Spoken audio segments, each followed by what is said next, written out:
हैं। जैसे किसी ने बता दिया आपको शनि का दोष है, किसी ने बता दिया मंगल का दोष है। दुनिया के जितने दोष बता दिया, पितृदोष बता दिया, कालसर्प दोष बता दिया, कितना भी अगर कोई दोष बता दे तो पीपल का जो जल वृक्ष में से झड़ता है, कभी कभी आप उसके नीचे हाथ रखकर देखना, थाली रखकर देखना, उसमें पत्थर पर देखना, तो वहां पर भी पानी के निशान आपको मिलेंगे, बूंद के निशान मिलेंगे। मात्र उस पीपल के वृक्ष के जल की एक बिंदी, एकमात्र बिंदी, पीपल के वृक्ष के झड़ता हुआ जल की एक बूंद का स्पर्श, भले वो सूख गई हो, उसका एक स्पर्श मात्र जहां पानी नीचे की ओर गिर रहा है, उतनी परिधि, उतनी जगह के बीच में जहां से पानी गिरता है, बस उस स्थान पर अगर वो उंगली अपना नाम और गोत्र का स्मरण कर कर भी लगा दी जाए और एक लोटा जल चढ़ा दिया जाए, तो ये जितने दुनिया के दोष है वो अपने आप समाप्त हो ही जाते हैं। शंकर की लोग कहते हैं शनि चढ़ गया, 7.5 लग गई, ढैया लग गई, राहु लग गया, केतु लग गया, बृहस्पति लग गया, मंगल लग गया।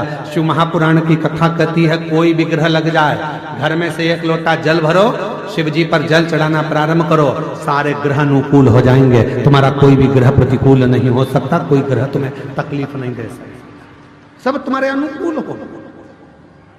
शनिवार के दिन जो पीपल के वृक्ष में सरसों के तेल का दीप लगाता है, उसको शनि कभी परेशान नहीं करता। एक बात हमेशा ध्यान रखिएगा, मान लो अगर कोई भारी रोग ऐसा शनि महाराज के कारण हो गया हो, अच्छे काम करते करते उल्टे हो रहे हैं, होते हैं किसी किसी के साथ में, विपरीत परिस्थितियां आ जाती है, अच्छा करने जाओ बुरा हो जाता है, अच्छा कर्म करने जाओ बुरा हो जाता है।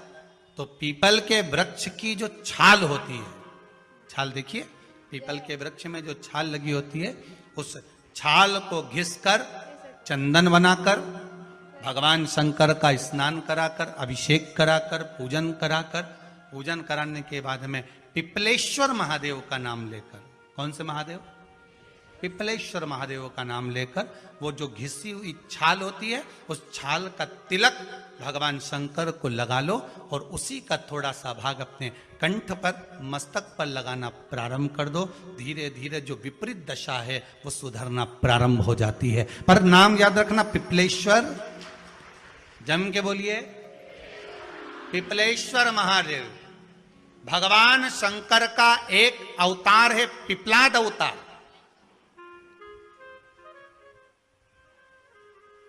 पिपलाद में जब दिया लगाओ और मंदिर में जब दीप प्रज्वलित करो,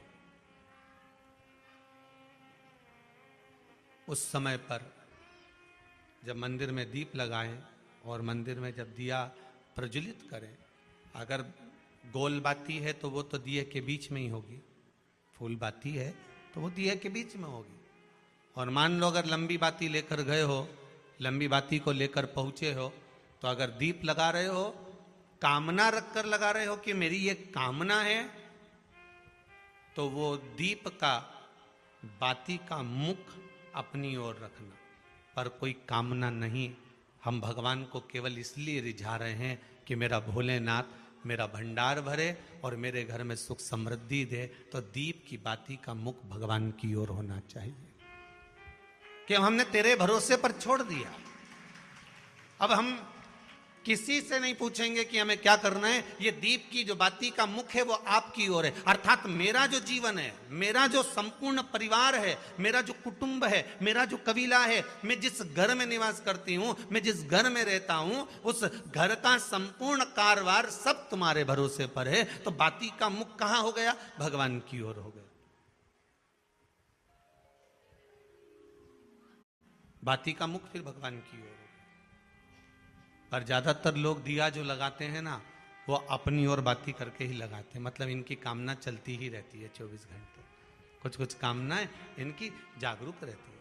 आप अपना संपूर्ण परिवार, संपूर्ण अपने परिवार का, दुकान हो, धंधा हो, व्यापार हो, व्यवसाय हो, चाहे आप जितना भी कार्य कर रहे हो, फैक्ट्रियां चला रहे हो, वो सब अपने भगवान के भरोसे पर दे दिया, भगवान की ओर दे दिया। तो इसका मतलब ये नहीं है कि बाती का मुख भगवान की ओर हो तो तुम भगवान के बिल्कुल करीब में ही बाती का मुख कर कर लगा दो और भगवान को मालूम पड़े चोट लग जाए, ऐसा भी नहीं। जब भी दिया लगता है, आप बहुत ध्यान देना महाराज, अगर भगवान जिस स्थान पर बैठे हुए हैं, अगर दिया हमको रखना है, भगवान जहां विराजमान है, दीप जब भी रखा जाता है भगवान के सामने, तो अपन जहां विराजमान है उससे भगवान और अपने बीच में कम से कम 2 बीता की दूरी तो होना ही चाहिए, जिससे भगवान को भी चोट ना लगे, भगवान को भी घात ना लगे। शंकर के शिवालय में जाओ, शिव के शिवालय में 3 स्थानों का स्पर्श अवश्य।